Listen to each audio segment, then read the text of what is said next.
News కు స్వాగతం. ముందుగా హెడ్లైన్స్. మదనపల్లి పోలీస్ సబ్ డివిజన్లోని రౌడీ షీటర్లు సత్ప్రవర్తనతో మెలగకపోతే కఠిన చర్యలు తప్పవని హెచ్చరించిన డీఎస్పీ పావని. అన్నమయ్య జిల్లా ఎస్పీ ధీరజ్ కొనువెల్లి ఆదేశాల మేరకు మదనపల్లి పోలీస్ డివిజన్ పరిధిలోని పలు స్టేషన్లో రౌడీ షీట్లు ఉన్నవారిని, నేర చరిత్ర ఉన్నవారిని మదనపల్లి డీఎస్పీ కార్యాలయంలో కౌన్సిలింగ్ నిర్వహించిన డీఎస్పీ పావని. ఈ సందర్భంగా వారికి సమాజంలో శాంతి భద్రతలకు విఘాతం కలిగిస్తూ చట్ట వ్యతిరేక కార్యకలాపాలకు పాల్పడితే ఎంతటి వారైనా ఉపేక్షించేది లేదని, చట్ట ప్రకారం కఠిన చర్యలు తప్పవని, ఎవరైనా భూదందాలకు, అసాంఘిక కార్యకలాపాల్లో బెదిరింపులకు పాల్పడితే పీడీ యాక్ట్ కూడా నమోదు చేస్తాం. మీ దినచర్యలను పోలీసులు నిశితంగా పర్యవేక్షణ చేస్తున్నాం. మీరు మీ కుటుంబం పట్ల శ్రద్ధ వహించండి. నేర ప్రవృత్తి వెడనాడి మంచి పౌరులుగా మెలగాలని, బాధ్యతతో ప్రవర్తిస్తే మీపై ఉన్న రౌడీ షీట్ను కూడా తీసేస్తామని భరోసా కల్పించిన డీఎస్పీ పావని. ఈ కార్యక్రమంలో సబ్ డివిజన్ పరిధిలోని దాదాపు 200 మందికి పైగా నేర చరిత్ర కలిగిన వారు, సీఏలు, ఎస్ఐలు మరియు పోలీస్ సిబ్బంది పాల్గొన్నారు. మదనపల్లిలోని బహుదా కాలువపై 20 లక్షల రూపాయలతో సుందరీకరణ పనులను పరిశీలించిన ఎమ్మెల్యే షాజహాన్. ఆదివారం ఉదయం పట్టణంలో బహుదా కాలువపై ఏర్పాటు చేసిన సుందరీకరణ పనులను ఎమ్మెల్యే షాజహాన్ బాషా పరిశీలించారు. ఈ సందర్భంగా ఎమ్మెల్యే మీడియాతో మాట్లాడుతూ పట్టణంలోని బహుదా కాల్వ గట్లపై 5 చోట్ల 20 లక్షల రూపాయల వ్యయంతో ఇనుప బ్యారికేడ్లను ఏర్పాటు చేయడం జరిగిందని, వీటితో పాటు పూల మొక్కలు కుండీలలో పెట్టడంతో అందంగా ఉందని, జిల్లా కేంద్రమైన సందర్భంగా మదనపల్లిలో పెద్ద ఎత్తున అభివృద్ధి కార్యక్రమాలు చేపడుతున్నారని, రానున్న కాలంలో రోడ్ల విస్తరణతో పాటు 2 చోట్ల ఫ్లైఓవర్ నిర్మాణాలు చేపట్టి మదనపల్లి పట్టణంలో రోడ్ల అభివృద్ధి చేయడం జరుగుతుందని ఎమ్మెల్యే తెలిపారు. ప్లాస్టిక్ రహిత మదనపల్లి కోసం ప్రతి పౌరుడు ముందుకు వచ్చి ప్లాస్టిక్ను నిర్మూలించే యజ్ఞంలో పాల్పంచుకోవాలని పిలుపునిచ్చారు. 40 సంవత్సరాలు మునుపు నిర్మించిన డ్రైనేజీలను పునర్నిర్మాణ పనులు చేపడుతూ వేగవంతంగా పట్టణాన్ని అభివృద్ధి చేస్తామని, ఇందులో పాలుపంచుకుంటున్న మున్సిపల్ కమిషనర్ ప్రమీలకు, ఇతర అధికారులకు ధన్యవాదాలు తెలిపిన ఎమ్మెల్యే షాజహాన్. ఏదైతే కాలువ మున్సిపాలిటీ ముందర భాగం, అదేవిధంగా ఆర్టీసీ బస్ స్టాండ్ ముందర భాగం, అదేవిధంగా బెంగళూరు బస్ స్టాండ్ టర్నింగ్లో ఏదైతే ఉందో ఇవన్నిటికీ ఒక సపరేట్ సేఫ్ గ్రిల్ ఇవ్వడం. సేఫ్ గ్రిల్లే కాకుండా బ్యూటిఫికేషన్ కూడా ఇవ్వడం.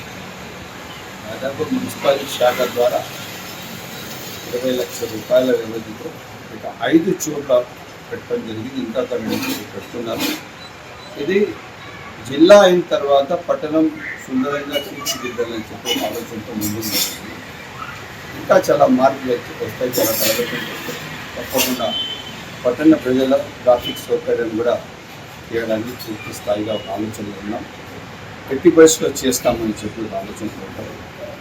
ఈరోజు ఒక ఏమంటే టౌన్ చాలా ఆంధ్ర రాష్ట్రంలోని చాలా తొందరగా ఎక్కువ డెవలప్మెంట్ అయిన టౌన్తో ఏదైనా 1, 2, 3 స్థానాల్లో ఏదైనా ఉందంటే 2వ స్థానంలో మదనపల్లి ఎవరొస్తే కూడా ఇక్కడ ఒక సైట్ కొనుక్కోవడం, ఇల్లు కట్టుకోవడం, ఇక్కడ పూర్ మ్యాన్స్ బుక్ లాగా ఉండిపోవడం అందరికీ ఒక ఆన్వాయితీ.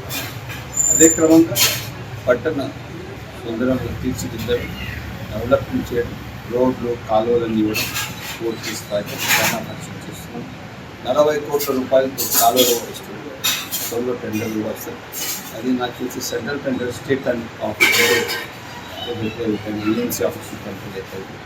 పూర్తి స్థాయిగా మదనపల్లి టౌన్ అభివృద్ధి చేయడానికి మనమందరం కలిసి, నేను అదే కాకుండా పట్టణ ప్రజలకు నేను కోరుకుంటే మీ పరిసర ప్రాంతాలు కూడా మీరు కూడా శుభ్రంగా పెట్టండి. ప్లాస్టిక్ నుంచి దూరం పెట్టండి. మీరు ఒక చెత్త కుండి పెట్టండి. ఇంత మొదలు పెట్టి మీ మీద ఏముంటాయి అవన్నీ దాంట్లో మెయింటైన్ చేయండి. సో మీ పరిసర ప్రాంతాలు క్లీన్గా ఉంటాయని చెప్పి సభ్యులు. అన్నదమ్ములైన శ్రీనివాసులు, అనిల్ అప్పుల బాధ, రుణదాతల ఒత్తిళ్లతో ఆత్మహత్యాయత్నం. పరిస్థితి విషమంగా ఉండటంతో తిరుపతికి తరలింపు.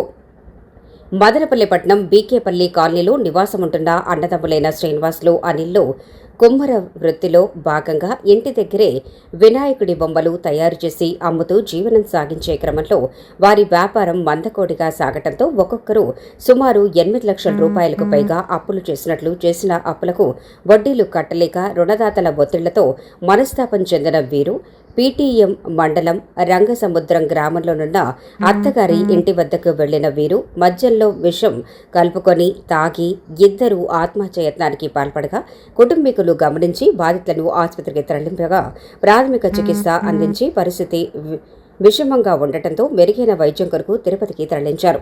ఈ ఘటనపై పీటీఎం పోలీసులు కేసు నమోదు చేసి దర్యాప్తు కొనసాగిస్తున్నారు. బీజేపీ జిల్లా అధ్యక్షుడు పులి నరేంద్రను ఘనంగా సన్మానించిన పొంగనూరు బీజేపీ నాయకులు. అన్నమయ్య జిల్లా భారతీయ జనతా పార్టీ అధ్యక్షులుగా పులి నరేంద్ర కుమార్ రెడ్డి నియమితులైన సందర్భంగా పొంగనూరు బీజేపీ పట్టణ అధ్యక్షులు సీనియర్ నాయకులు కలిసి ఆయనకు శుభాకాంక్షలు తెలియజేస్తూ ఘనంగా సన్మానం చేసిన బీజేపీ నాయకులు. ఈ సందర్భంగా జిల్లా అధ్యక్షులు పులి నరేంద్ర కుమార్ రెడ్డి మాట్లాడుతూ మీ అందరి సహకారంతో జిల్లాలో బీజేపీని సంస్థాగతంగా అభివృద్ధి చేద్దామంటూ పొంగనూరు బీజేపీ నాయకులకు కృతజ్ఞతలు తెలిపిన జిల్లా అధ్యక్షులు పులి నరేంద్ర కుమార్ రెడ్డి.